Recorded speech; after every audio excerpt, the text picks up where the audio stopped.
मैं धन्यवाद करता हूं परमेश्वर का इस सुंदर समय का जो परमेश्वर ने मुझे दिया है। मैं विशेष धन्यवाद करता हूं प्रभु में मेरे भाई अनुपम डेविड, अपनी भाभी शबनम डेविड जी का, जिन्होंने ये मौका मुझे दिया कि हम आपके समक्ष उपस्थित हो सकें और हम सब परमेश्वर के वचन में चलकर कुछ सीखने वाले हों। आइए परमेश्वर के वचन में चलने से पूर्व अपनी आंखों को कुछ समय के लिए बंद करेंगे और परमेश्वर से पवित्र आत्मा के दान को मांगेंगे। हम प्रार्थना करेंगे। तमाम आशीषों के देने वाले परमेश्वर यीशु मसीह में हमारे बाप और खुदा, हम धन्यवाद करते हैं इस सुंदर अवसर के लिए जो कि आपने हमें दिया है। विश्वास रखते हैं प्रभु कि हमारी आशीषें आपकी ओर से हैं। आने वाले समय में जितने आराधकों को आपने चुना है कि वो अपनी आशीषों के लिए आए, बारी बारी से अपनी आशीषों को लेने के लिए आए और अपनी आशीषों के साथ अपने जीवन में आगे बढ़ने वाले हों। सब कुछ मांग लेते हैं आपके प्रिय पुत्र यीशु मसीह के नाम से, सुने और ग्रहण करें, आमीन। आइए पढ़ने के लिए मेरे साथ निकाल लें मरकुस रचित सुसमाचार, उसका 9वां अध्याय, उसके 14वें पद से हम पढ़ेंगे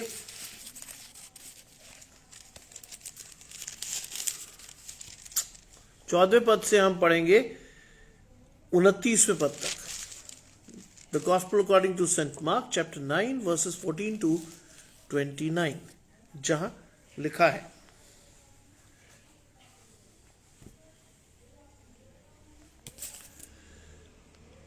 जब वो चेलों के पास आया तो देखा कि उसके चारों ओर बड़ी भीड़ लगी है और शास्त्री उनके साथ वाद विवाद कर रहे हैं, और उसे देखते ही सब बहुत आश्चर्य करने लगे।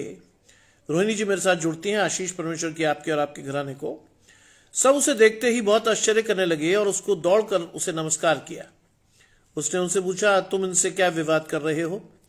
भीड़ में से एक ने उसे उत्तर दिया, हे गुरु, मैं अपने पुत्र को, जिसमें गूंगी आत्मा समाई थी, तेरे पास लाया था।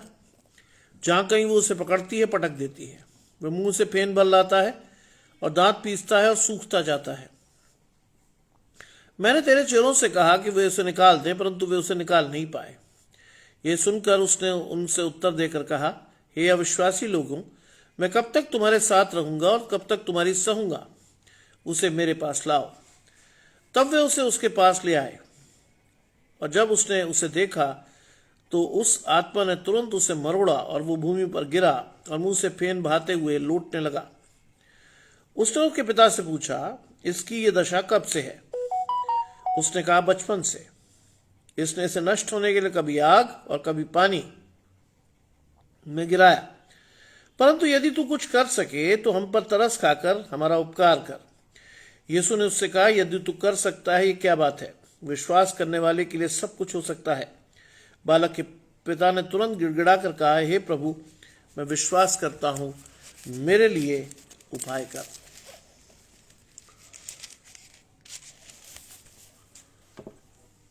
जब यीशु ने देखा कि लोग दौड़कर भीड़ लगा रहे हैं, तो उसने अशुद्ध आत्मा को यह कहकर डांटा कि हे गूंगी और बहरी आत्मा, मैं तुझे आज्ञा देता हूं कि उसमें से निकल जा और फिर उसमें कभी प्रवेश न करना। तब वो चिल्लाकर और बहुत मरोड़ कर उसमें से निकल गई और बालक मरा हुआ सा हो गया, यहां तक कि बहुत लोग कहने लगे कि वो मर गया। यीशु ने उसे हाथ पकड़कर उसे उठाया और वो खड़ा हो गया। और जब वो घर में आया तो उसके चेले एकांत में उससे पूछने लगे कि हम उसे क्यों नहीं निकाल पाए। उसने उनसे कहा, ये जाति बिना प्रार्थना के किसी उपाय से नहीं निकल सकती। ये क्रिस्त का सुसमाचार है। ये प्रभु यीशु आपकी स्तुति हो। बलविंदर भाई मेरे साथ जुड़ते हैं। आशीष परमेश्वर की आपके और आपके घराने को। माया जी मेरे साथ जुड़ रही हैं। आशीष परमेश्वर की आपके और आपके घराने को। मरकुस रचित सुसमाचार 9वां अध्याय 14 से 29 पद मेरी और आपकी आशीष है। मार्क चैप्टर 9 वर्सेस 14 to 29, जहां पर लिखता है कि जब वो चेलों के पास आया तो देखा कि उनके चारों ओर भीड़ लगी है। इसका मतलब यीशु मसीह चेलों से कुछ समय के लिए अलग हुआ था, और अलग होते ही स्थितियां गंभीर हो गई। आज मेरे और आपके जीवन से भी परमेश्वर अगर जरा सा भी हटे तो स्थितियां गंभीर हो सकती हैं। इस बात का ख्याल रखिए कि यीशु मसीह के साथ चलना आपकी और मेरी सबसे बड़ी उपलब्धि है इस समय की। अगर परमेश्वर हमारे जीवन से हट जाए, अगर हमारी आशीष चली जाए, उसके लिए याद रखिएगा कि we have to be with God 24/7। हमेशा परमेश्वर के साथ बने रहिए। वो चेलों के पास आया और देखा कि उसके चारों ओर बड़ी भीड़ लगी है। चारों ओर भीड़ लगी है चेलों के पास, और क्या है, और शास्त्री उनके साथ विवाद कर रहे हैं। यानी व्यवस्था को जानने वाले उनके साथ क्या कर रहे हैं, विवाद। इसका मतलब कोई बहुत ही गंभीर विषय है जिसमें शास्त्री भी मौजूद हैं चेलों के साथ विवाद करने के लिए। और ऐसे समय पर यीशु मसीह का आगमन किस बात को दर्शाता है कि जब मैं और आप बहुत मुसीबत में फंस जाते हैं, निरुत्तर हो जाते हैं, तो परमेश्वर आकर हमें उस स्थिति से निकालता है। परमेश्वर आकर हमारी आशीष को हमें लौटाता है। और उसे देखते ही सब बहुत आश्चर्य करने लगे। इसका अर्थ जानते हैं, उन्हें उम्मीद नहीं थी कि यीशु मसीह लौट आएगा। उन्हें उम्मीद नहीं थी कि यीशु मसीह चेलों की तरफ से उन्हें प्रत्युत्तर देगा। वो चेलों को अकेला जानकर उन्हें घेर रहे थे। आज मैं और आप भी जब अकेले हो जाते हैं, परमेश्वर के बिना चलने लगते हैं, तो शैतान हमें घेरता है हमारी आशीषों को छीनने के लिए। और यहां भी कमोबेश वही सीन था। और देखिए, देखते ही सब उससे बहुत आश्चर्य करने लगे और उसकी ओर दौड़कर नमस्कार किया। परमेश्वर की महिमा को जानता है हर व्यक्ति, परमेश्वर की महिमा से हर व्यक्ति परिचित है, और इसलिए ये बात लिखी है कि उन्होंने उसे दौड़कर क्या किया, नमस्कार किया, दंडवत किया। जानते थे परमेश्वर को बहुत अच्छी तरह। उसने उनसे पूछा, तुम इनसे क्या विवाद करते हो? यीशु मसीह ने अपने चेलों से पूछा कि तुम उनसे क्या विवाद कर रहे हो? परमेश्वर को मालूम सब है, लेकिन परमेश्वर आपके और मेरे मुंह से सुनना चाहता है। आज मेरे और आपके जीवन में भी कुछ ऐसी चीजें होती हैं जो परमेश्वर को मालूम है। परमेश्वर के सामने कोई भी चीज छुपी नहीं है, लेकिन परमेश्वर देखना चाहता है कि मेरा और आपका समर्पण कहां तक जाकर हमें हमारी आशीष के लिए खड़ा करता है। उसने पूछा, तुम क्या विवाद करते हो? आज मुझे और आपको अगर जीवन में कोई परेशानी है, तकलीफ है, दुख है, घटी है, परमेश्वर से कहिए। प्रभु जानता है कि आपको किस चीज की आवश्यकता है, कैसे आपकी और मेरी आशीष को परमेश्वर देगा, कैसे आएगी वो। तुम इनसे क्या विवाद करते हो? भीड़ में से एक ने उत्तर दिया। चेलों ने उत्तर नहीं दिया, एक ने उत्तर दिया। और उत्तर क्या था? हे गुरु, सोचिए, यीशु मसीह के पास कोई फॉर्मल डिग्री नहीं है, लेकिन महिमा इतनी है कि लोग उसे संबोधित करते हैं, हे गुरु। आज मेरे आपके पास बहुत डिग्रियां हैं, लेकिन जैसा सम्मान परमेश्वर का है, मेरा और आपका नहीं है। क्यों? क्योंकि हम परमेश्वर की ओर नहीं मुड़े, हमारा मन परमेश्वर की ओर नहीं लगा, मेरी और आपकी आशीषें परमेश्वर की ओर से नहीं आती, इसलिए हमें वो सम्मान नहीं मिलता जो हमें मिलना चाहिए। लिखा है, हे गुरु, मैं अपने पुत्र को जिसमें गूंगी आत्मा समाई है तेरे पास लाया था। लीना जी जुड़ती हैं, आशीष परमेश्वर की आपके और आपके घराने को। मरकुस रचित सुसमाचार 9वां अध्याय 14 से 29 पद, आपकी और मेरी आशीष। हे गुरु, मैं अपने पुत्र को जिसमें गूंगी आत्मा समाई थी। जानते हैं क्या चीज है ये? ऐसी आत्मा जिसको डिटेक्ट करना बहुत मुश्किल, कोई शोर नहीं, चुपचाप से शैतान आपके और मेरे अंदर आता है और बड़े आराम से धीरे धीरे धीरे धीरे अपना काम करता है। गूंगी आत्मा। सोचिए, मैं और आप कहां हैं और कहां होना चाहिए। आज हमारे घर में भी बहुत सी गूंगी आत्माएं हैं जो हमारे कई रिश्तेदारों में, हमारे बच्चों में समाई हुई है। आवाज नहीं करती वो, लेकिन क्या करती है? तेरे पास लाया था। सोचिए, उस व्यक्ति को यह प्रकाशन है कि उसमें अंदर जो आत्मा है वो गूंगी है, शोर नहीं करती। वो उसे परमेश्वर के पास लाया जिससे परमेश्वर उसे निकाल दे। जहां कहीं वो उसे पकड़ती है, पटक देती है। आज मेरे और आपके बच्चे भी पटके जाते हैं कई बार। शैतान उन्हें कई बार पटकता है उनके विश्वास को तोड़ने के लिए, उनकी आशीषों को छीनने के लिए। ध्यान से सुनिए, इंट्रोस्पेक्ट कीजिए कि मेरे और आपके घर में यह हो रहा है या नहीं हो रहा। जहां कहीं वो उसे पकड़ती है, वो उसे पटक देती है और वो मुंह में फेन भर लाता, दांत पीसता और सूखता जाता है।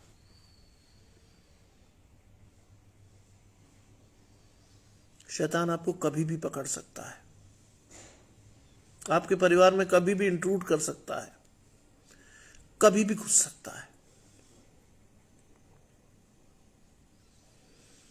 और वो आपके परिवार में सबसे इंपॉर्टेंट या सबसे वनरेबल लॉट क्या है? आपके बच्चे। उन्हें टारगेट करता है, उनकी आशीष छीनता है, पटक देता है, गिराता है। सोचिए, अपने बच्चों की आशीष मैंने और आपने शायद उन्हें नहीं दी, मैं और आप उन्हें परमेश्वर के पास नहीं लाए। देखिए आगे पढ़िएगा क्या क्या लिखा है। वो मुंह में फेन भर लाता है। शैतान बुरी स्थिति में लाके पटक देता है, मरोड़ देता है, जिससे वो व्यक्ति कहीं का ना रहे, उसकी आशीष जीरो हो जाए। और दांत पीसता है। बच्चे जब बहुत ज्यादा फ्रस्ट्रेटेड हो जाते हैं तो वो क्रोध में आके चीजें फेंकते हैं, दांत पीसते हैं, सूख जाते हैं। आज भी कमोबेश यही स्थिति है। आज भी हमारे घरों में गूंगी आत्माओं का वास है, जिसको मैं और आप नहीं समझते, जिसको आप और मैं नहीं देखते, लेकिन वो काम करती हैं। उस व्यक्ति का प्रकाशन स्पष्ट था, उस व्यक्ति की आशीष स्पष्ट थी, इसलिए उसे यह पता था कि यह गूंगी आत्मा है, ये करती है उसके साथ ऐसा। अब जवाब दीजिए, मैंने तेरे चेलों से कहा कि वे उसे निकाल दें, वो उसे निकाल नहीं पाए। मैंने तेरे चेलों से कहा, उन्होंने भरोसा किया। उस व्यक्ति ने भरोसा किया यीशु मसीह के चेलों पर और उनसे कहा कि इसे निकाल दे। क्या उम्मीद थी उसकी? आज वही उम्मीद से लोग मुझे और आपको भी देखते हैं। क्या उम्मीद थी उनकी? उस व्यक्ति की उम्मीद थी कि ये यीशु मसीह के साथ चलते हैं, यीशु मसीह जैसी शक्तियां इन्होंने ली होंगी, यीशु मसीह की आशीषें इनके पास भी होंगी, यीशु मसीह की आशीष के साथ ये भी बढ़ सकते होंगे। आज ये सब भी वही करते होंगे क्योंकि ये लगातार यीशु मसीह के साथ बने हुए हैं। लेकिन उसे बड़ा दुख हुआ, उसे बड़ा आश्चर्य हुआ कि वो चेलों के पास लाया था और वे उस दुष्ट आत्मा को निकाल नहीं पाए। जान लीजिए इस बात को कि आपका और मेरा मन अगर पूरी तरह से परमेश्वर से नहीं जुड़ा तो हम सांसारिक रूप से तो परमेश्वर के कहलाएंगे, आध्यात्मिक रूप से नहीं। आध्यात्मिक रूप से नहीं। आप पूरे 4 इंजीलों को या न्यू टेस्टामेंट की पहली 4 बुक्स को पढ़िए। चेलों का कोई साइजेबल काम नहीं है। चेलों का साइजेबल काम 5वीं किताब यानी एक्ट्स यानी प्रेरितों के काम से शुरू होता है। क्यों? क्योंकि यीशु मसीह के स्वर्गारोहण के बाद पवित्र आत्मा की आशीष उन्हें दी गई। उन्हें यह आशीष दी गई कि पूरे संसार में फैल जाओ और मेरे नाम का प्रचार करो। और धीरे धीरे यीशु मसीह के चेलों ने उस पवित्र आत्मा के द्वारा अपनी आशीषों को पाया। आज वही आशीष आपके और मेरे लिए भी खुली है। यीशु मसीह ने स्पष्ट कहा, मैं जाता हूं तुम्हारे लिए जगह तैयार करूं, लेकिन एक सहायक के रूप में तुम्हारे पास छोड़ जाता हूं। किसे? पवित्र आत्मा को। जो कुछ तुम मेरे नाम से उससे मांगोगे वो तुम्हें देगा, और जो काम मैं करता हूं तुम इससे बड़े काम करोगे। चेले इसमें फेल हो गए। पवित्र आत्मा की आशीष उनके जीवन में थी ही नहीं। इसलिए उस व्यक्ति को निराशा हुई और यीशु मसीह के सामने वो कहता है, मैंने चेलों से कहा कि वे उसे निकाल दें और वो उसे निकाल न सके। ये सुनकर उसने उत्तर देकर कहा, भीड़ खड़ी है, ध्यान रखिए, भीड़ नहीं गई, भीड़ सुन रही है क्या हो रहा है। ये सुनकर उसने उत्तर देकर कहा, हे अविश्वासी लोगों। जांचिए अपने आप को, हे अविश्वासी लोगों। आज आपका और मेरा विश्वास कहां है? इंट्रोस्पेक्ट योरसेल्फ, जांचिए। आज देखिए, आज परमेश्वर की आशीष आपके जीवन में कहां से है, कितनी है, कैसे है।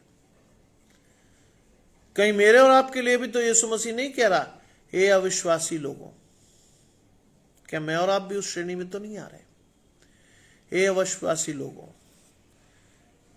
मैं कब तक तुम्हारे संग रहूंगा और कब तक तुम्हारी सहूंगा। गजानंद भाई जुड़ते हैं आशीष परमेश्वर की आपके और आपके घराने को। मैं कब तक तुम्हारे संग रहूंगा।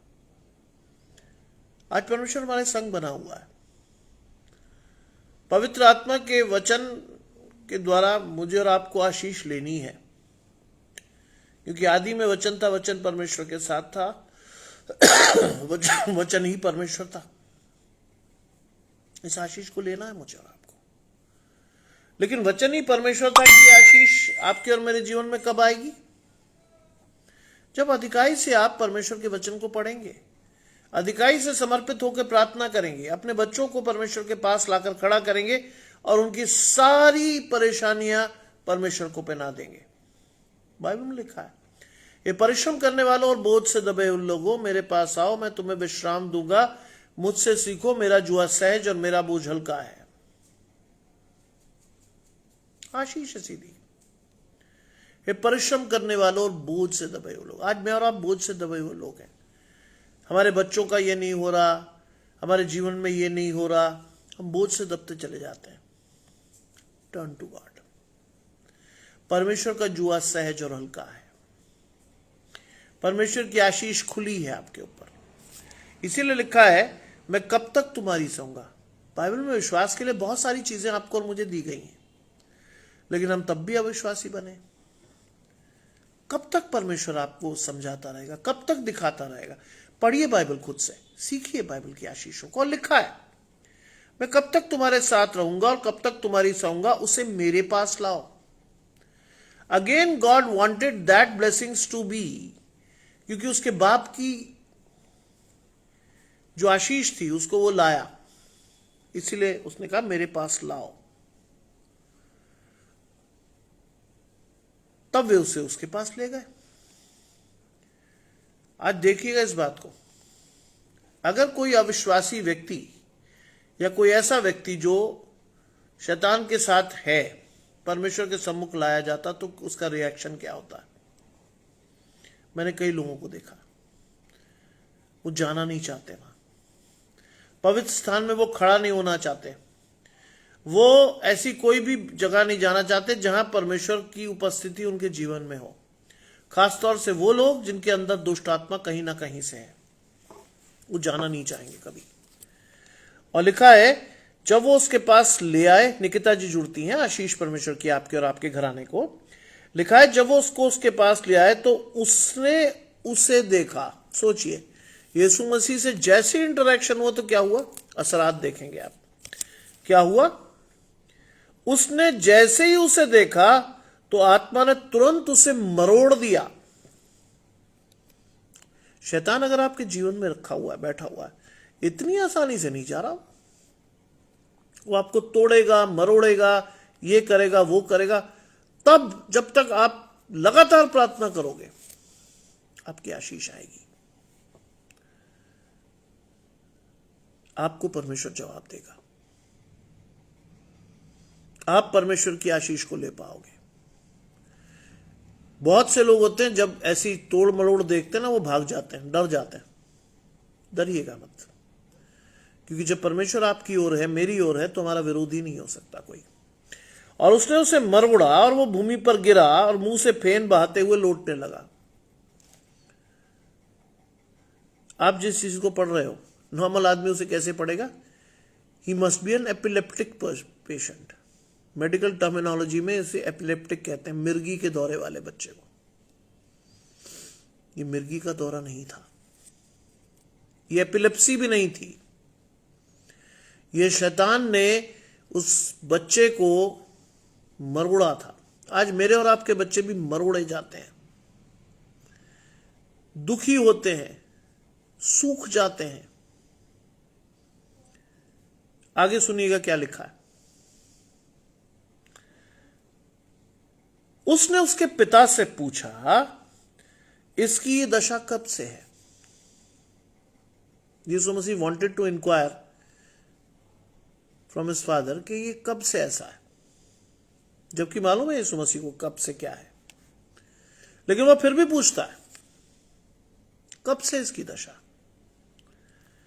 आंसर क्या आया? बचपन से। आंसर क्या मिला? बचपन से।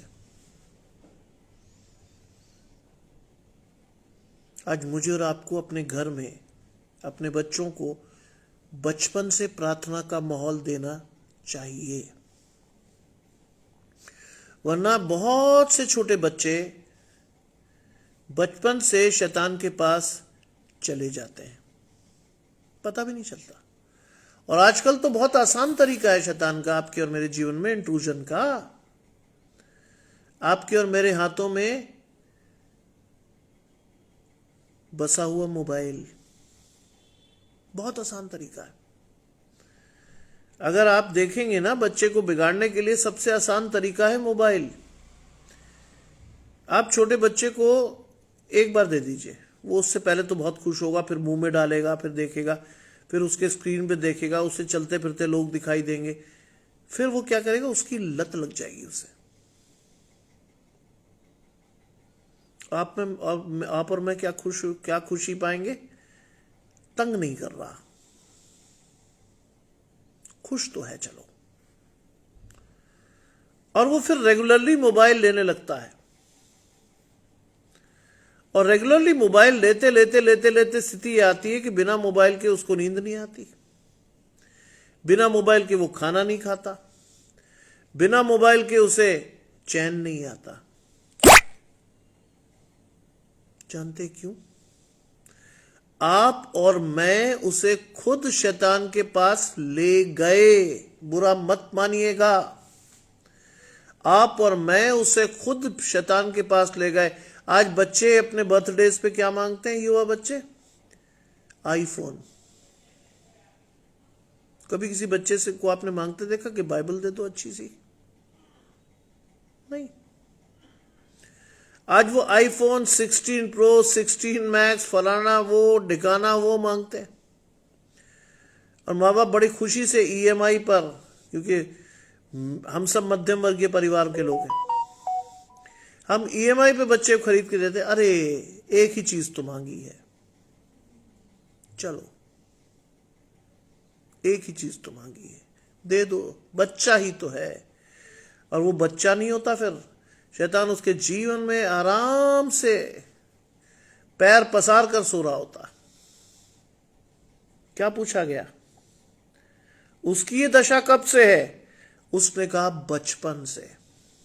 आज ये स्थिति बहुत कॉमन है। आपके और मेरे बच्चों की दशा कब से है? बचपन से। क्योंकि बचपन से आपने और मैंने उसको मोबाइल का एडिक्शन लगा दिया है, बचपन से। कई लोग आके मुझे कहते हैं, ब्रदर इतना अच्छा मोबाइल ऑपरेट मैं नहीं कर सकता जितना मेरा ये 2-3 साल का बच्चा ऑपरेट कर लेता। मैं कई बार उन्हें बहुत प्यार से समझाता हूं, आप इसे आशीष समझते हैं? ये आशीष नहीं है। आप इसे टेक्नोलॉजिकल एडवांसमेंट समझते हैं, ये वो नहीं है। आपने उसे बिना जाने शैतान के हाथ में थमा दिया है। अब जिंदगी में वो खाना भूल सकेगा, लेकिन मोबाइल का एडिक्शन उसके जीवन से कभी नहीं जाएगा। सोना भूल जाएगा, लेकिन मोबाइल का एडिक्शन नहीं जाएगा। एक बार को अपनी किताबें भूल जाएगा, लेकिन मोबाइल का एडिक्शन नहीं जाएगा उसके जीवन से। सोचिए, मैं और आप खुद गुनहगार हैं, फिर हम दोषी किसको ठहराते? परमेश्वर को। अरे परमेश्वर, तूने देखा नहीं, तूने सुना नहीं। अरे क्यों क्यों? मेरा बच्चा 22 साल का, लॉकडाउन में उसने पहली बार मोबाइल मांगा। क्यों? ऑनलाइन क्लासेस होनी थी। ही सेड मुझे कोई मोबाइल दे दो। उससे पहले वो मेरे मोबाइल में देख लेता था जो कुछ करना था उसे। मैंने अपने एक मित्र से फोन किया, उसके पास एजेंसी थी। मैंने कहा तेरे पास कोई रखा है मोबाइल? बोला बॉस, 1-2 महीने चला हुआ मोबाइल आया है, आप चाहो तो ले लो। मैंने चल जाएगा वो, दे दिया उसे। शायद 8 या 9 हज़ार का आया। उसकी ओरिजिनल कॉस्ट शायद 18-19 हज़ार रुपये थी। दे दिया उसने मुझे। उसी मोबाइल के सहारे मेरा बेटा आज तक एमए की पढ़ाई में भी उसी को यूज कर रहा है, उसी को। उसके लिए कोई मुश्किल नहीं है कि अगर वो किसी दिन अटक जाए तो वो सारी चीजें मांग सकता है मुझसे, आईफोन भी, कुछ भी। लेकिन मुझे खुशी है कि मेरे बच्चों में ये उत्सुकता है ही नहीं कभी। They never wanted such things in their lives. चाहे वो बड़ा बच्चा हो चाहे छोटा हो, जो जैसा मोबाइल उनके पास है, छोटा बड़ा कैसा भी, उसी में वो खुश रहते हैं। मेरे छोटे बेटे का व्हाट्सएप मेरे पास है। टीचर जो मैसेज डालती है वो उसमें देखता है। मेरे फादर की डेथ हुई, उनका पुराना मोबाइल मैंने अपने छोटे बेटे को दिया, बिना किसी कारण के उसने बहुत खुशी से लिया। आज भी वो उसी को चलाता है। सारे मैसेज मैं उसी को शेयर कर देता हूं कि बेटा ये तेरे लिए मैसेज आया, देख ले। जो परमेश्वर की ओर से है ना, वो इन चीजों पर कभी भरोसा नहीं करता। लेकिन जो परमेश्वर की ओर से नहीं है, वो तो शैतान के साथ बढ़कर ऐसी ऐसी चीजों को मांगेगा आपसे कि आप हिल जाओगे। एक घर में मैं गया, उनकी मदर ने बहुत दुखी होकर मुझे बुलाया कि ब्रदर आप जरा से आके प्रार्थना कर जाइए। छोटा सा परिवार था, कोई बहुत बड़े लोग नहीं थे, वो बहुत बड़ी स्थिति नहीं थी। मैं गया, मैं दहल गया। बाय गॉड, फादर रिटायर्ड थे, पेंशन पाते थे, किडनी के पेशेंट थे। मदर भी स्कूल में पढ़ाती थी, थोड़ी बहुत आमदनी थी। उस लड़की के सपने सुनकर तो मेरे पैरों तले जमीन निकल गई। आप लड़की आजकल के बच्चों की डिमांड सुनेंगे, मैं तो बेहोश होते बचा। और जब मैं वहां से निकला तो आई thank God for my family. उस बच्चे ने कहा मुझे नहीं मतलब कि मेरे पिताजी मरे या जिए, मुझे आईफोन प्रो मैक्स चाहिए, आईफोन 16 मुझे दिला के दीजिए। अंकल इनसे कहिए वो दिलाएंगे मुझे, इनसे कहिए मुझे दिलाएंगे। और मैंने कहा बेटा तुम्हें क्या जरूरत है, तुम्हारे पास इतना अच्छा फोन तो है। कितने का लिया था? कि अंकल 1 या 1.5 साल पहले 25,000 का। मैंने कहा बेटा मेरी जेब में जो लगा है ना फोन, जो मेरा ऑफिशियल फोन है, वो 8-9 हज़ार रुपए का है। कहते अंकल आपका टाइम गया, आप छोड़ो अपनी बात, मेरी तरफ देखो, मेरी कितनी उम्मीदें हैं, मुझे जिंदगी में क्या क्या करना है। और आप उसके ख्वाब सुनेंगे, आप बेहोश हो जाएंगे। मसीह घराने की लड़की, मुझे अपने दोस्तों के साथ नाइट आउट करना है, मुझे कोई बंदिश नहीं चाहिए अपने जीवन में। मैं जब चाहूं जहां चाहूं जा सकती हूं, जाना चाहूंगी, महंगे जिम में मेरा एडमिशन कराइए, जो तरह तरह की बातें उसने कही। और उसके बाद जो कहा उन्होंने, वो मेरे लिए बहुत मजेदार बात थी। उसने कहा, अंकल आप मुझे अच्छा समझ सकोगे? मैंने कहा जैसे? आपके घर में भी तो बच्चे हैं। मैंने मन में धन्यवाद किया, मेरे बच्चे तो इस काम में कहीं भी नहीं है। मैंने कहा बेटा, मेरे घर में जो 2 बच्चे हैं उनके पास जो फोन है, अगर आप देखोगे तो आप कहोगे हैं। उसमें से एक फोन में, ये जिस फोन पे मैं बोल रहा हूँ वो मेरे बेटे का फोन है, और वो मेरे बेटे का फोन भी नहीं है, उसके दादा का फोन है। उससे मैं आपको संबोधित कर रहा हूँ क्योंकि मेरा फोन चार्ज नहीं है। अब जब वो लड़की फंसी तो उसने मुझे क्या कहा मालूम? अरे अंकल, आपके बच्चे होंगे ऐसे आउटडेटेड, मैं नहीं हूं। ये आज घर घर की स्थिति है, घर घर की। मैं आज भी अपने दोनों बच्चों को जब भी रात में सोते हुए देखता हूं, आई ऑलवेज थैंक गॉड, प्रभु इनके जीवन में ऐसी कोई चीज अभी तक तो नहीं है, आगे भी ना हो। अभी तक तो ये बेचारे ऐसे नहीं है कि ये किसी फेसबुक पे जुड़े हों, इंस्टाग्राम पे रील डाल रहे हो, कूद फांद रहे हो। जानते हैं इंपॉर्टेंट क्या है? आपका और मेरा अपने बच्चों को एक अच्छे उदाहरण के रूप में रखना। मैं कहीं नहीं हूं, मैं फेसबुक पे हूं, लेकिन मेरा मुख्य उद्देश्य क्या होता है फेसबुक पे? बाइबल की आयतों को शेयर करना, जिससे लोग सीखे, समझे, परमेश्वर को जाने। क्योंकि मेरा फेसबुक बहुत बड़ा है, around 5500 persons are my friends. कोई तो देखता है, कई लोगों को आशीष मिलती है। इसलिए उसने क्या कहा? बचपन से उसने इसे नष्ट करने के लिए कभी आग और कभी पानी में गिराया, परंतु यदि तू कुछ कर सके। यहां फंसते हैं आप। उसने कहा कि उसको नष्ट करने के लिए कभी आग में गिरा, कभी पानी में। एक परिवार में मैं गया तो उस परिवार की मुखिया ने मुझसे बात करते करते रोना शुरू कर दिया। मैंने कहा क्या हो गया जी, ऐसी क्या परेशानी आई? उन्होंने मुझे बहुत कस के पकड़ा हुआ था। मैं समझा नहीं क्यों कर रहे हैं ऐसा। फिर भी मैंने कहा बताइए। कहते मुझे अपनी बेटी से डर लगने लगा। मैंने किस बात से? कहते वो 3 बार सुसाइड अटेम्प्ट कर चुकी है। बाप रे। मैंने फिर पता नहीं कहां कमी रह गई हमसे।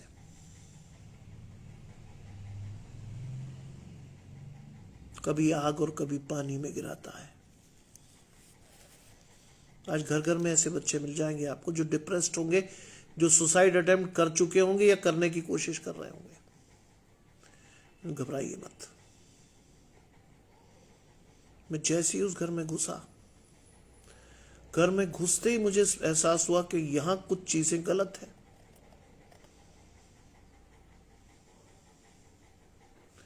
मैंने उस बेटी को बुलाया कि कुछ देर के लिए बैठो बेटा मेरे पास। वो नहीं आई। वो नहीं आई। मेरे पास कोई विकल्प नहीं था। तो मैंने बाइबल ली, जोर जोर से पढ़ी और जोर जोर से प्रार्थना करके आया कि प्रभु उसके बहरे कानों को खोल, तेरी आवाज को सुन सके। आज आपको घर घर में ऐसे लोग मिल जाएंगे। उसने कभी इसे आग और कभी पानी में गिराया। क्या लिखा? बाप ने क्या कहा? परंतु यदि तू कुछ कर सके। यहां फेल होते हैं। यदि तू कुछ कर सके तो हम पर तरस खाकर हमारा उपकार कर। यदि, इफ परमेश्वर से आप मांगेंगे तो विश्वास के साथ मांगिएगा, विश्वास के साथ कहिएगा प्रभु तुझे मेरी आशीष देनी है। अगर तू दे सकता है वाली आशीष नहीं है ये, तुझे मेरी आशीष देनी है। और लिखा है कि यदि तू कुछ कर सके तो हम पर तरस खाकर हमारा उपकार कर। ऐसी प्रार्थना बहुत से माँ बाप करते हैं। कुछ कर सके। अरे परमेश्वर सब कुछ कर सकता है भाई, क्यों आप कह रहे हो कुछ? सब कहिए, परमेश्वर सब कुछ कर सकता है। और क्या हुआ? यीशु ने उससे पूछा, यदि तू कर सकता है, ये क्या बात है? परमेश्वर ने पूछ लिया, यदि तू कर सकता है तो ये क्या बात है? यीशु मसीह पूछ रहे हैं, भैया इसका मतलब तो तुम संदेह करते हो, अविश्वासी हो, आशीष आएगी कहां से? याकूब की पत्री में लिखा है कि किसी को बुद्धि की घटी हो तो परमेश्वर से मांगे, जो बिना उलाना दिए उदारता से देता है, पर मांगे कैसे? विश्वास से। क्योंकि विश्वास न करने वाला कैसा है? समुद्र की उस लहर के समान है जो हवा से बहती और उछलती है। ऐसा मनुष्य यह ना समझे मुझे प्रभु से कुछ मिलेगा। वो व्यक्ति दुचिता और सारी बातों में चंचल है। सीधी सी बात, बाइबल में कहीं भी कोई आशीष घुमाकर नहीं मिली आपको, सीधी दी गई। यीशु मसीह पूछता है, यदि तू कर सकता है, ये क्या बात है? विश्वास करने वाले के लिए सब कुछ हो सकता है, सब कुछ। अरे आपके मांगने में कमी होगी, परमेश्वर के देने में कभी नहीं हुई। आप और मैं निरंतर अपने परिवार के लिए अगर प्रार्थना करते हैं, शैतान कभी घुस नहीं पाएगा, शैतान आपकी आशीष कभी छीन नहीं पाएगा। शैतान के द्वारा आपके जीवन में कभी वो स्थिति नहीं आएगी जो आपको और आपके बच्चों को इस स्थिति में लाए कि आपको इधर उधर देखना पड़े। कभी नहीं आएगी, कभी नहीं। और ये चीज आपको और मुझे सीखनी है, प्रैक्टिकली सीखनी है। विश्वास करने वाले के लिए सब कुछ हो सकता है। अब सोचिए क्या हुआ। बालक के पिता ने तुरंत गिड़गिड़ा कर कहा। जो बाप था उस बेचारे को तो वैसे ही परेशान था वो, उसने गिड़गिड़ा कर कहा, हे प्रभु मैं विश्वास करता हूं। ये प्रार्थना होनी चाहिए आपकी और मेरी। अगर आप और मैं इस स्थिति में गुजर रहे हैं, हमारे बच्चों में परेशानी है, दिक्कत है, परेशानी है, तो क्या दुआ होनी चाहिए? परमेश्वर ने उसको भी दिखा दिया आपको।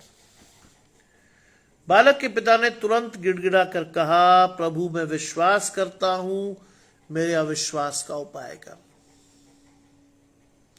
मैं विश्वास करता हूं, मेरे अविश्वास का उपाय कर। उपाय केवल परमेश्वर से मांगिए, इधर उधर मत ढूंढिएगा। योगेश भाई जुड़ते हैं, आशीष परमेश्वर की आपके और आपके घराने को। आज मैं और आप क्या करते हैं? उपाय ढूंढने के लिए इधर जाते हैं, उधर जाते हैं। रूबी जी मेरे साथ जुड़ी हुई हैं। सुबह उन्होंने लिखा था, मुझे बहुत खुशी भी हुई कि कम से कम इतनी स्पष्ट तो है वो।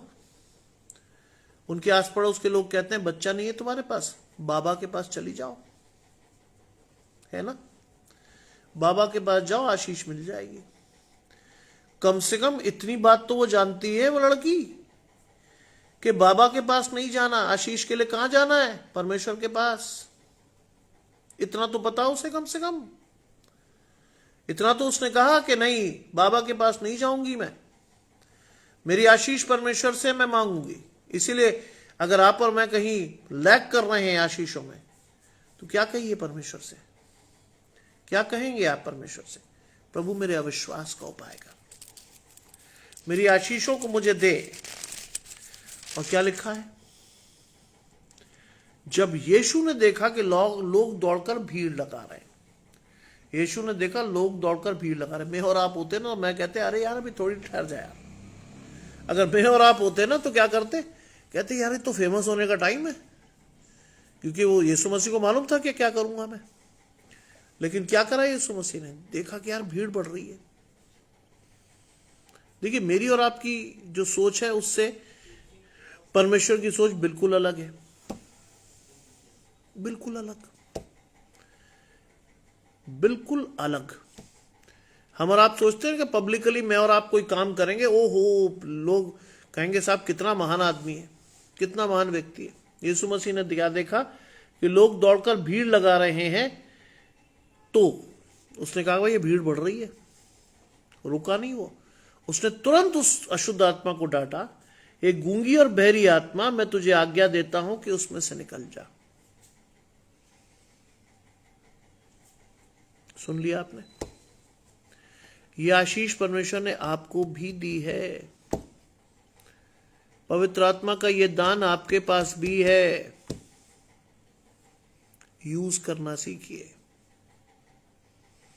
सिर्फ आशीषों के लिए सुनने वाले मत बनिए, उसको समझकर चलकर लेने वाले बनिए।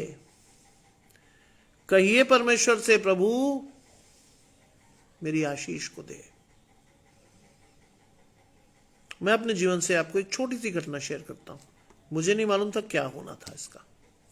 एक छोटी सी घटना। मैं जब एमए कर रहा था, 93 की बात है, 93-94 की, तब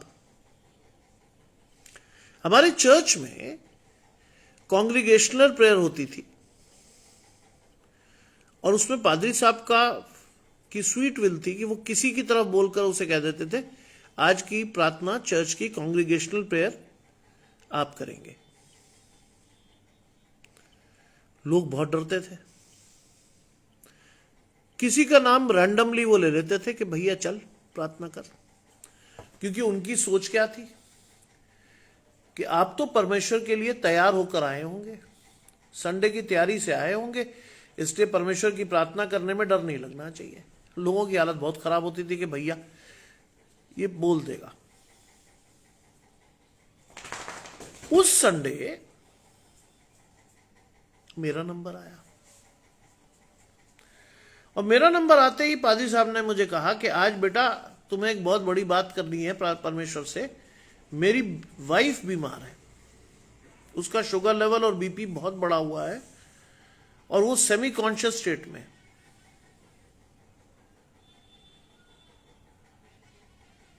हम अभी उसे डॉक्टर के पास नहीं ले गए। प्रार्थना करो कि परमेश्वर उसे चंगाई दे। उन्होंने तो बड़े नॉर्मल वे में ऊपर से कहा। कोई बात नहीं साहब, मैंने प्रार्थना शुरू की। प्रार्थना करते करते करते करते करते करते अचानक मुझे लगा कि मेरे हाथों को किसी ने ऊपर उठने के लिए कहा।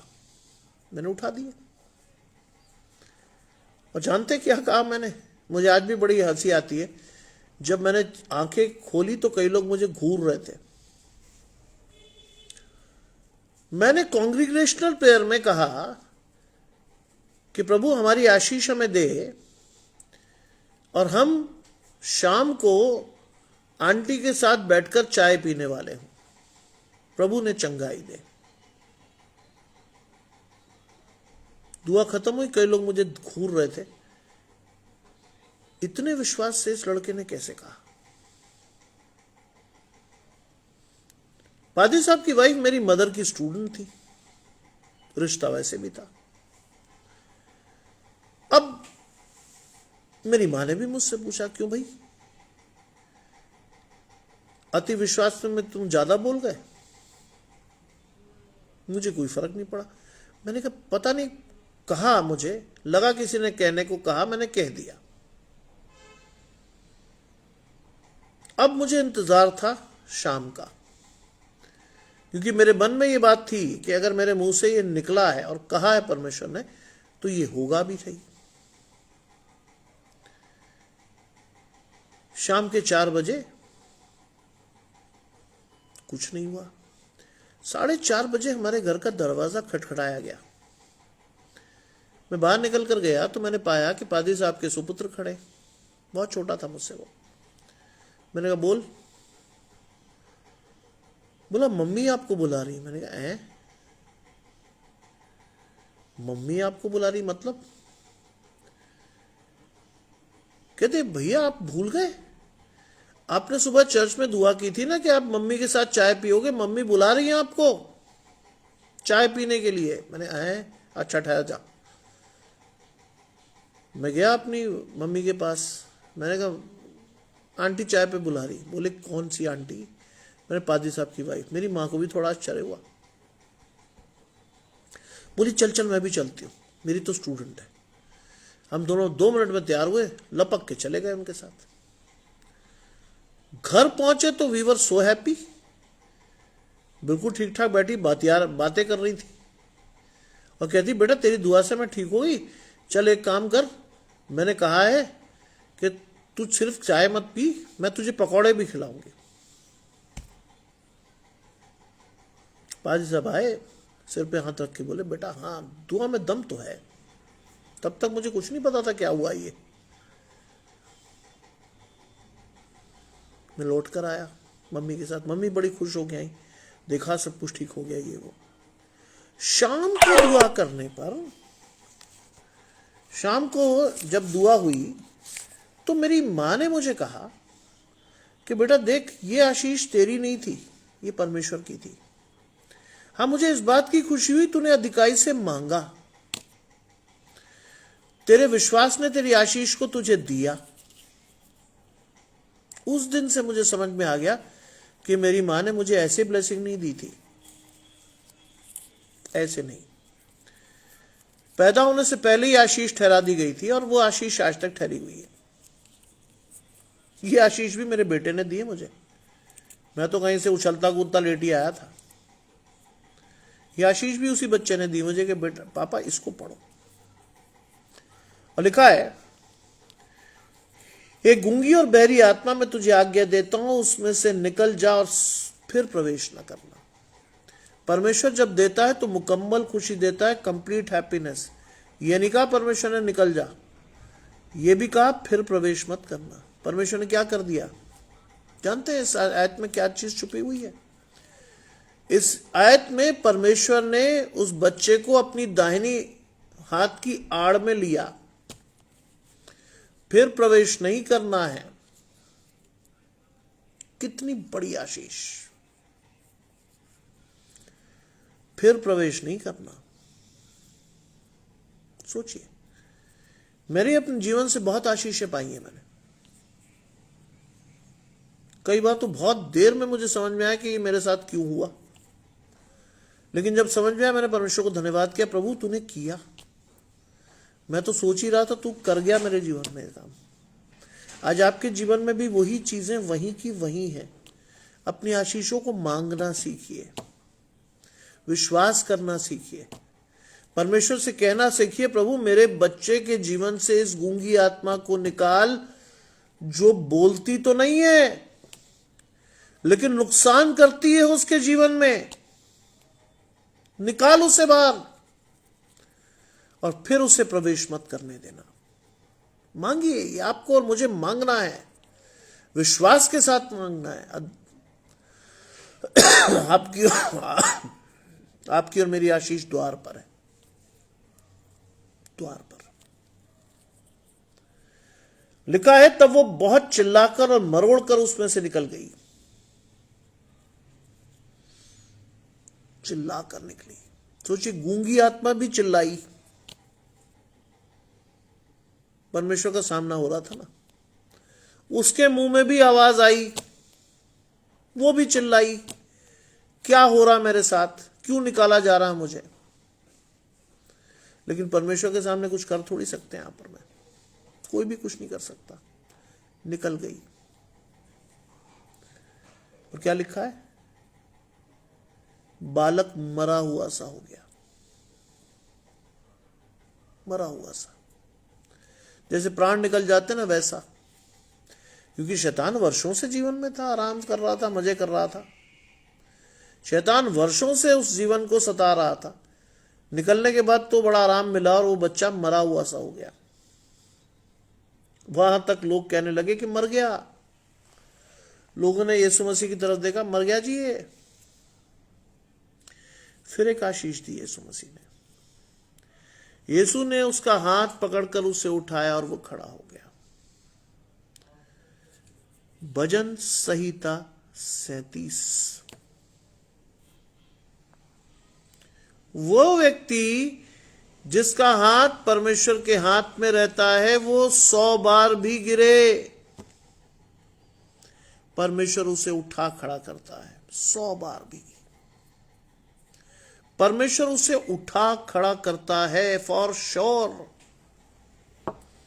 अपना हाथ दीजिए तो परमेश्वर को, आपको देना है, परमेश्वर नहीं लेगा आपका हाथ। Unless you go and ask, प्रभु मेरा हाथ पकड़, सुबह सुबह कई बार मुझे बड़ा अजीब लगता है, जब मैं सुबह उठता हूं अचानक से मैं अपने हाथ ऊपर करके कहता हूं प्रभु मेरा हाथ पकड़ के उठा। उस समय की स्थिति ये होती है कि अगर कोई नॉर्मल आदमी मुझे देखेगा कि नॉर्मली पागल है, क्या कर रहा है आसमान में, मैं लेटे लेटे अपने दोनों हाथ उठा देता हूं, प्रभु मेरा हाथ पकड़, उठा उठा उठा।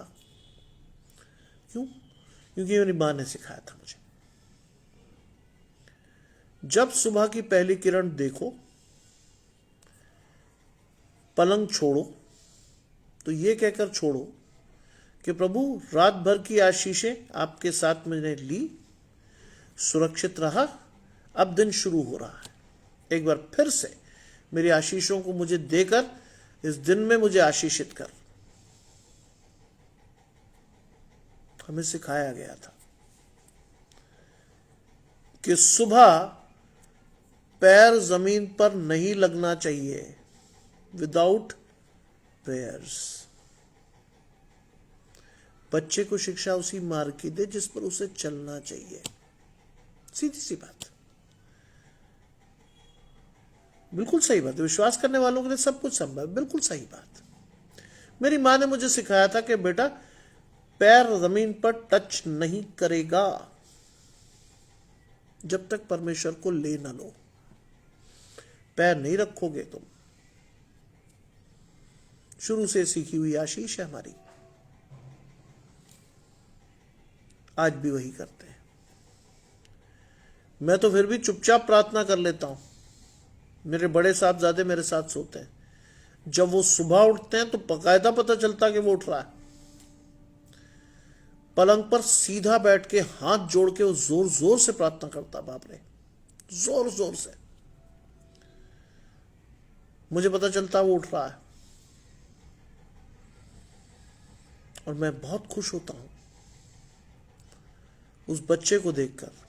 1 किलो 900 ग्राम का वो बालक जब इस दुनिया में आया था तो डॉक्टर ने मुझे कहा था, भाई स्टैनली साहब कोई अजूबा ही बचा सकता है इसको, मेडिकल साइंस के हिसाब से तो ये बहुत लंबे समय तक जिएगा नहीं, कोई अजूबा नहीं बचाएगा। जानते हैं क्या किया था मैंने उस बच्चे को लेकर रोशनी में उठाकर परमेश्वर से कहा था, प्रभु मैं इसे तुझे सौंपता हूं, आगे का पूरा जीवन इसका तेरे हाथ में है, तू उसे जैसे चाहे इस्तेमाल कर, जैसे चाहे। आज मैं खुश होता हूं, दुनिया मुझसे बहुत दुखी होती है। कई लोग कहते हैं सर ये क्या आउटडेटेड बच्चा आपका। मैंने जैसे, ना तो ये लड़कियों से बात करे, ना ये इधर घुसे ना उधर घुसे, ना किसी के साथ कुछ करे, चुपचाप अपना काम करता है। मैंने उसकी आशीष है भाई। एक शख्स उसके जीवन में हमेशा रहेगा, परमेश्वर। दूसरा शख्स परमेश्वर उसे देगा, उसकी पत्नी। इसके अलावा तीसरे शख्स के रूप में मैं और मेरा परिवार और मेरा उसका छोटा भाई है। ज्यादा की हमें जरूरत भी नहीं है। कोई जवाब नहीं देता कोई आज तक हमें। मैंने जिसके साथ वो है वो खुश है, परमेश्वर के साथ। जिसको परमेश्वर उसे देगा वो उसकी धर्म पत्नी होगी, जो उसकी आशीष को बढ़ाएगी। उसका भाई है जिससे वो रोज लड़ता फिरता है, वो उसी साथ खुश रहता। और मैं और मेरी पत्नी है ही, जिससे गिले शिकवे सारे हा हा हु होते हैं। बाहर वो कुछ नहीं करता, बिल्कुल चुप। सोचिए क्या जरूरत है दुनिया भर में नाचने कूदने की। आज कई माँ बाप अपने आप से अपने बच्चों को सत्यानाश के गड्ढे में ढकेलते हैं। मेरी एक बहुत सीनियर कुलीग ने कहा, अरे स्टैनली अब क्या है, शादी के बाद तो एक के साथ रहना ही है, कोई बात नहीं, शादी से पहले 2-4 के साथ संबंध रख ले। मेरे कान में से धुआं निकला। मैंने कहा ये किस तरह का बाइबल पढ़ते हैं भाई, किस तरह से, क्या शिक्षा दे रहे हैं ये अपने बच्चों को। सत्यानाश के घड़े में तो खुद ही फेंकेंगे ये। उसके बाद अगर बच्चा वहां से नाश हो जाए तो फिर क्या जरूरत है फिर परमेश्वर को दोष देने की? आप तो खुद ही सिखा रहे हो उसको, सीधा मार्ग सिखाओ। आप तो कह रहे हैं शादी से पहले इधर उधर जहां भी मुंह मारना मार ले। नो, अपने आप को पवित्र और परमेश्वर को भावता हुआ बलिदान करके चढ़ाओ। बाइबल में लिखा है, मैंने नहीं कहा ये बात। अपने आप को पवित्र रखो, भावता हुआ बलिदान परमेश्वर के सामने रखो। अपने आप को कम से कम इतना तो करो। आज अपने बच्चों को यह आशीष दीजिए कि कोई अन्यथा या कोई ऐसी बात उनके जीवन में ना हो जो आने वाले जीवन में उन्हें परेशान करे। कोई ऐसी चीज नहीं होनी चाहिए। लिखा है, यीशु ने हाथ पकड़कर उसे उठाया और वो खड़ा हो गया। परमेश्वर जब आपका हाथ पकड़ा होता है ना, तो आप नष्ट हो ही नहीं सकते, किसी कीमत पर नहीं। Psalm 37 में पढ़िएगा, दुष्ट गिरकर वहीं सत्यानाश हो जाता है, धर्मी 100 बार भी गिरे परमेश्वर उसे उठा लेता है। इस आशीष को अपने बच्चों को देना सीखिए। जब वो अपने घर में आया, यानी यीशु मसीह घर में आया, चेलों के साथ था, तो चेलों ने एकांत में उससे पूछा, हम उसे क्यों नहीं निकाल पाए? इंक्विजिटिव तो थे ही, उत्सुकता तो थी कि हम उसे क्यों नहीं निकाल पाए। जवाब सुनिए, उसने उनसे कहा, यह जाति बिना प्रार्थना के किसी उपाय से नहीं निकाली जाती। ये जाति बिना प्रार्थना के किसी उपाय से नहीं निकाली जाती। गूंगी आत्माएं बिना प्रार्थना के नहीं जाएंगी। गूंगी आत्माएं जिनका अस्तित्व आपके जीवन में होगा भी, लेकिन आवाज नहीं सुनेंगे आप। वो आपके बच्चों के जीवन में होगी, लेकिन आवाज नहीं सुनेंगे आप। एक ही तरीका है उन्हें जानने का कि वो आपके जीवन में है या नहीं है। प्रार्थना के लिए अपने बच्चों को अपने पास बिठाइए, और अगर वो किसी ऐसी चीज से ग्रसित हैं, वो कभी नहीं बैठेंगे, कभी नहीं। प्रीति बालाजी जुड़ती हैं, आशीष परमेश्वर की आपके और आपके घराने को, वो कभी बैठेंगे ही नहीं। क्या बताएंगे वो? मालूम है क्या बताएंगे? काम बहुत है, ऑफिस का काम बहुत है, मैं फिर कभी आपके साथ प्रार्थना कर लूंगा, आप कर लीजिए प्रार्थना। बहुत पोलाइटली वो आपके पास से भाग जाएंगे, लेकिन आपको समझ जाना पड़ेगा कि उसके जीवन में गूंगी आत्मा है, जो आवाज नहीं कर रही है, लेकिन उसके जीवन को अंदर से तोड़ मरोड़ रही है। आपको और मुझे समझने के लिए एक ही चीज परमेश्वर ने दी है, परमेश्वर का जीवित वचन। परमेश्वर का जीवित वचन, एक ही चीज तो है आपके पास। उससे सीखिए अपनी आशीषों को लेना। उससे जानिए कि परमेश्वर आपको क्या देना चाहता है, और आपको समझ में आ जाएगा कहीं ना कहीं कोई गड़बड़ है, कहीं ना कहीं। ऐसे बच्चों के लिए लगातार प्रार्थना कीजिए, सुबह शाम दिन रात, उठते बैठते। सोते हुए बच्चे के सिर पे हाथ रख के परमेश्वर से कहिए, प्रभु ये तेरा भाग है, इसको ऐसे नष्ट मत होने दे। ये तेरा भाग है, तूने दिया था मुझे, मेरे परिवार को, ये तेरा भाग है, इसको नष्ट मत होने दे। कहिए परमेश्वर से कि प्रभु ये मेरा भाग है, इसे नष्ट मत होने दे, ये तेरी आशीष है मुझे। यही वो शख्स है जो मेरी आशीषों को अगली जनरेशन तक लेके जाएगा। अगर ये शैतान के हाथ में चला गया तो मेरा तो पूरा घराना समाप्त हो जाएगा। मांगिए परमेश्वर से, दिल से मांगिए, रो रो के मांगिए। God will certainly going to give you what is desired for you. आपके लिए जो वांछित आशीष है परमेश्वर देगा।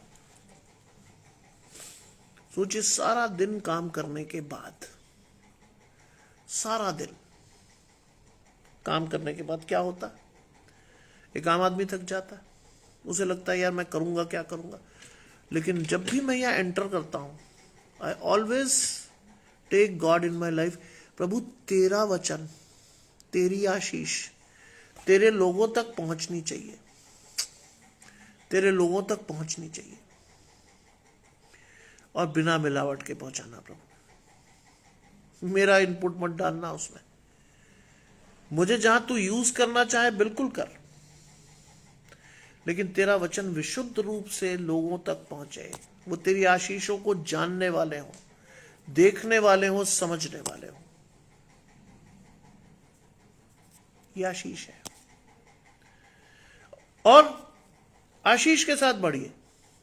बहुत सी चीजें आपको जीवन में सीखनी है। मेरे साथ भी मैं आपसे कहता हूं कि रोज परमेश्वर एक नई आशीष के साथ मुझे सिखाता है। आपको और मुझे परमेश्वर से यही मांगना है, प्रभु मुझे सीखने वाला मन दे, कम से कम मैं सीख तो सकूं। क्या सिखाना चाहता है तू? सीखने वाला मन लाइए परमेश्वर से। अपनी आशीषों को परमेश्वर के पास उठाइए। कहिए परमेश्वर से, प्रभु मैं नहीं कर सकता, तुझसे हो सकता, तू करेगा मेरे लिए। करिए आज। प्रभु आप सभी को अधिकाई से आशीष दीजिए, देगा। आइए हम प्रार्थना करें। तमाम आशीषों के देने वाले परमेश्वर यीशु मसीह में हमारे बाप और खुदा, हम धन्यवाद करते हैं सुंदर अवसर के लिए जो कि आपने हमें दिया है। विश्वास करते हैं प्रभु कि हमारे जीवन में आपका वास है। यदि कहीं भी हमारे बच्चों में या किसी में भी गूंगी दुष्ट आत्माओं का वास है प्रभु, तो उसे देखने समझने की क्षमता और शक्ति हमें दे। हमें प्रार्थना करने की शक्ति दे, जैसे जिससे हम उन चीजों को अपने जीवन से भगा सकें, निकाल सकें। एक गाने के रूप में हमने सीखा है, शैतान का सामना करो भागेगा। आज इस सारी चीजों को अपने जीवन में आने दीजिए। प्रभु की ओर से हम अपने परमेश्वर के वचन को अधिकाई से पढ़कर, उसको लेकर, सीख कर अपनी आशीषों को लेने वाले हों। सब कुछ मांग लेते हैं आप यीशु मसीह के पवित्र और मीठे नाम से। सुने और ग्रहण करें। आमीन। आज मेरी और आपकी आशीषें परमेश्वर की ओर से होनी चाहिए। इस सुंदर रात्रि में परमेश्वर आप सभी को आशीष दे। कोशिश कीजिए इसके बाद, जैसे ये समाप्त होता है, इसके बाद अपने परिवार के साथ बैठकर एक अच्छी सुंदर प्रार्थना करें। हर एक को कहें कि वो परमेश्वर की प्रार्थना को अपने मुंह से बोले। हर एक को कहे कि वो अपनी बात परमेश्वर के सामने रखे। इसके बाद हम फिर एक सेशन में बैठ रहे हैं। मेरा छोटा बेटा हमें लीड करेगा और हम सभी प्रार्थना करेंगे। आप सभी को इस आशीष को लेने के लिए परमेश्वर के पास जाते रहना होगा, विश्वास के साथ बढ़ते रहना होगा, और सभी अपनी आशीषों को लेकर आशीष के तौर पर परमेश्वर के साथ बढ़ें। ऐसी कामना के साथ प्रभु आप सभी को सुंदर और अच्छी रात्रि में बनाए रखे। आप सभी अधिकाई से अच्छी और मीठी नींद सोएं, और आप सभी को जय मसीह की।